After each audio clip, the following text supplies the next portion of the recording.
What's up guys? Welcome back to my channel. Today I'm going to be doing the eyeshadow palette tag that Samantha March and Allie Glines did last week, and I got so many requests from you guys to do this both in video comments and on DMs on Instagram, and of course I was not going to hesitate because eyeshadow palettes are pretty much my favorite topic to talk about. So they have a lot of really fun questions. Some of these questions were super easy and I thought of an eyeshadow palette right away, and then other ones I had to really stop and think about it for a minute, or I was kind of on the fence between 2 or 3 different palettes, but I think I got everything narrowed down. So let's take a look at the first question, which is show your newest palette. So that one was an easy one, and that was the Wander Beauty Wanderess Escape palette. I just got this one last week and I showed it in my Sunday haul, and I think this palette is beautiful. It's brand new. I just got it from Wander Beauty's website. I haven't seen it hit Sephora yet, but I'm really enjoying it so far. I think it's just a really nice, easy to wear neutral palette with a pop of blue. I know it's been done a million times before, but I just like the colors that they picked for this one. It has a good mix of both warm and cool tones, and usually palettes that have the pop of blue and the rest are neutral can tend to usually be more like on the warm side. So I do like that they added some of these dusty purpley shades in it as well. And since I just got this palette recently, I've only used it once. I don't really have a ton of opinions on it yet. I think it's nice so far, but I'll have to let you guys know in maybe like an update video my thoughts on this one.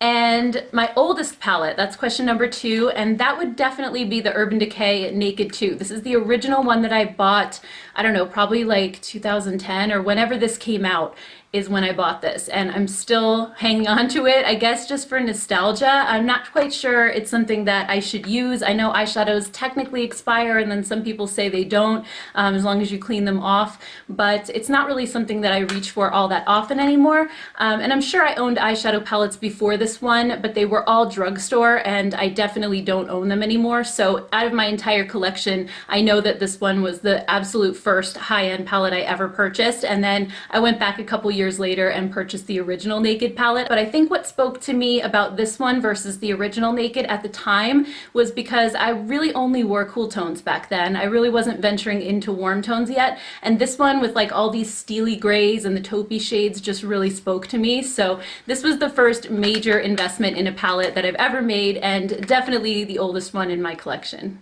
All right, so the next question is show us your most expensive palette. Oh my gosh.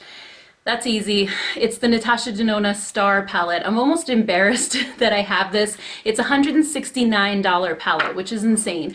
And when these palettes first started coming out, I told myself, and I told my blog readers at the time, I would never ever purchase one because I just thought it was a ridiculous amount of money to pay for eyeshadow. And I basically told myself I would never spend more than maybe like $60 on an eyeshadow palette. And here we are today. I have most of the Natasha Denona ones, but I think it was because I started my YouTube channel and I started doing a lot of dupes and comparisons, and having the high-end versions really helps with that, because then when inevitably somebody dupes it, it's nice to have the original to compare it to. So with this one, I didn't actually pay for it out of my own pocket. I used those Sephora $100 rewards that they were giving out for a while there. I would save up all my points and then I would get some of those $100 rewards. So I got this one and another one with a few of those that I had saved up. So I actually didn't pay any money for this out of pocket. So I guess it's like not super bad.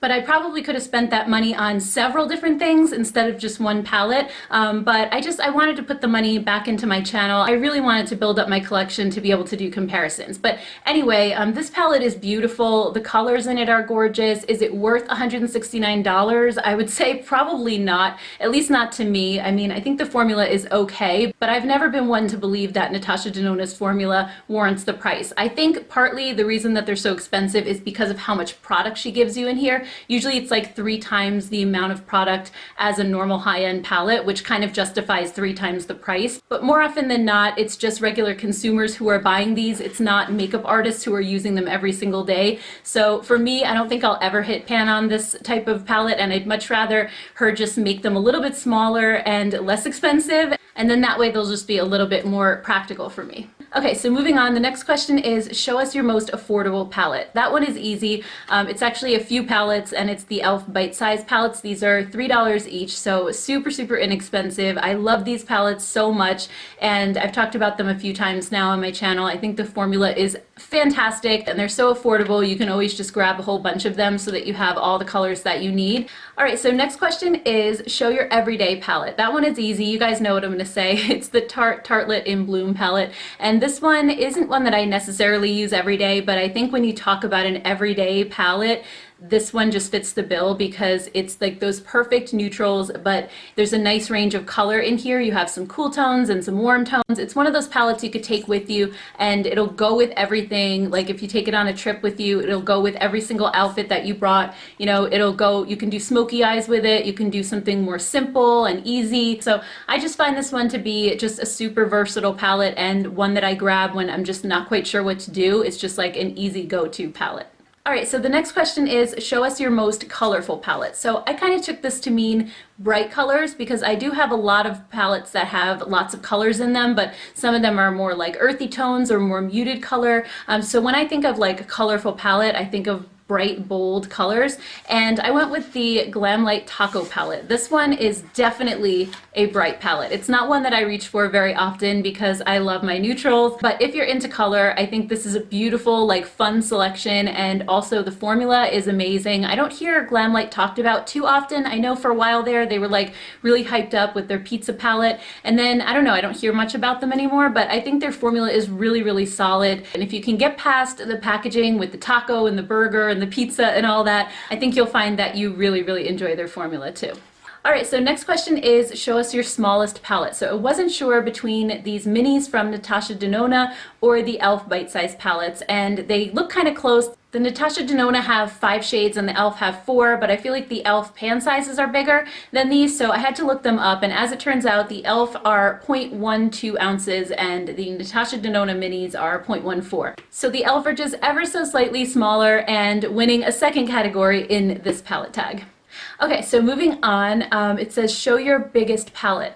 That one was pretty easy. It's got to be this Makeup Revolution Maxi Reloaded palette. This has 45 shades in it. I think other than this one, my highest amount of shadows in a palette is 35. I have a bunch of them from Profusion that have the 35 colors, but this one definitely beats those by an extra 10. And I actually really like this palette. I know some people aren't a fan of Makeup Revolution's Reloaded formula. While I definitely would say they're not the most pigmented shadows in the world, I think they're pretty decent, especially when it comes to the price and how much you're paying for these palettes. But they're definitely not duds or unworkable by any means. I've definitely created a ton of really beautiful looks with this one. So definitely check this out if you're into really big palettes. I know a lot of you guys aren't these days, and you know, it seems a little bit more overwhelming. But if you like the most bang for your buck when it comes to having a lot of options, this one is really, really good. All right, next up it says show your palette with the best memory. That one's easy as well, and that would be the Urban Decay Vice palette. If you guys have seen my eyeshadow palette collection videos, you've already heard this story, but I'll just repeat it again for those of you who haven't. So this one, gosh, I don't even know when I got this. It was so long ago now. It was back when my husband and I were dating, and I was working at Sephora, and I had just started my blog, and I was blogging about drugstore makeup because that's all I could afford at the time, and he came to pick me up from work at Sephora, and they were putting out this display of the new Vice palettes, and I was talking to one of my coworkers about it, and my husband was like, oh, are you like interested in that palette? Are you gonna buy it and review it on your blog? And I was like, no, it's like too expensive for me, I can't really afford it. And he was like, well, you need to get it because, you know, isn't it like a new palette, like something that a lot of people are going to be searching for or talking about? And I was like, yeah, you know, it is, but I mainly just talk about drugstore stuff. And he's like, no, no, no, you're not going to grow your blog just talking about like old stuff that no one cares about. If this is like a hot new release, you need to be talking about it. So he just grabbed one, went up and purchased it for me. So I just thought that was the sweetest thing. He's always been so supportive of, you know, my blog and now my YouTube channel as well. And I keep it just because I like to think about that story sometimes and just, you know, what a big support he's been over the years. So anyway, I didn't even show you guys the inside of what this looks like. Obviously, this one's been discontinued for a really long time. It's a pretty decently colorful palette, but you do have a lot of neutrals in there as well. But honestly, this palette is so old, I never even reach for it anymore. So I just keep it for nostalgia reasons. It actually has this little case that it came into. It was like extra fancy. All right, so then next up we have Show a Palette Worth the Hype. I would say Soft Glam, and that might be a boring and safe choice, but I feel like this palette got so much hype. It still does, and I just love this palette to death. I think it's such an amazing palette, and it deserves all the hype because it has such a great formula, and it's just, again, kind of like the Tartelette in Bloom. It's one of those palettes that I can reach for every single day. It goes with almost everything, and you have such a beautiful mix of warm tones and cool tones in here, which makes it extra versatile for being such a neutral palette. It's not just all warm tones or all cool. So I love that about it. And I think the shimmers are just some of the most foiled in my collection. They just show up so beautifully on the eyes. And the matte shades are just super, super pigmented and really easy to blend. Now it does have a lot of fallout to it, which kind of comes along with having that softer formula. But I just think this palette is so super gorgeous and definitely worth the hype for me. All right, and then on the flip side of that, it says show a palette that's not worth the hype. So don't kill me here, guys, but I'm gonna go with the Tati Beauty Textured Neutrals palette. So I, of course, bought into the hype on this. I love Tati, I watch her channel all the time, and I knew that she would come out with something that was really, really solid. And I think formula-wise, packaging-wise, it's beautiful. And the few times that I did use this palette, I thought the formula felt really nice. But granted, I only used kind of the middle of the palette, like these browns and neutral colors. I was excited to see cool tones, but once I actually went to use them, I realized that they're all just very, very dark. Like, unless I want to make a super deep smoky eye, I'm not going to use this row right here at all, because you basically have blacks and like the gunmetal gray. So I was hoping for a little bit more variety when it came to the cool tones, maybe some mid-tone shades that I could use.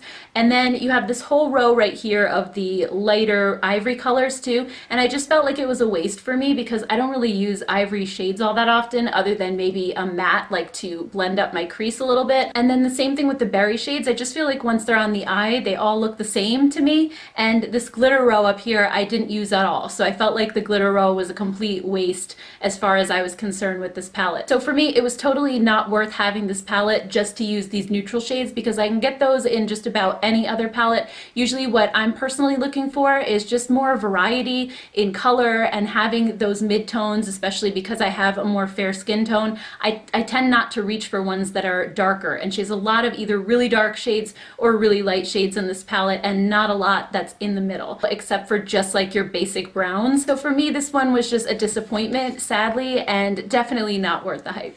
All right, so moving on, the next question is actually kind of a fun one. It says, show your favorite palette from a favorite brand. So they didn't say like from your absolute favorite brand, it just said a favorite brand. So I decided to go with the Melody palette from Zoeva. Zoeva is one of my favorite brands. It's gonna be impossible to choose an absolute favorite, but Zoeva is one of my favorite brands, and this palette, the reason that I thought of this right off the bat is just because it surprised me so much. When I first saw this, I thought it looked like such a boring palette. You guys have probably heard the story a million times, so I'm sorry if I'm repeating myself, but when they sent this to me in PR, I opened it, I was like, oh, it's a nice neutral palette, you know, whatever.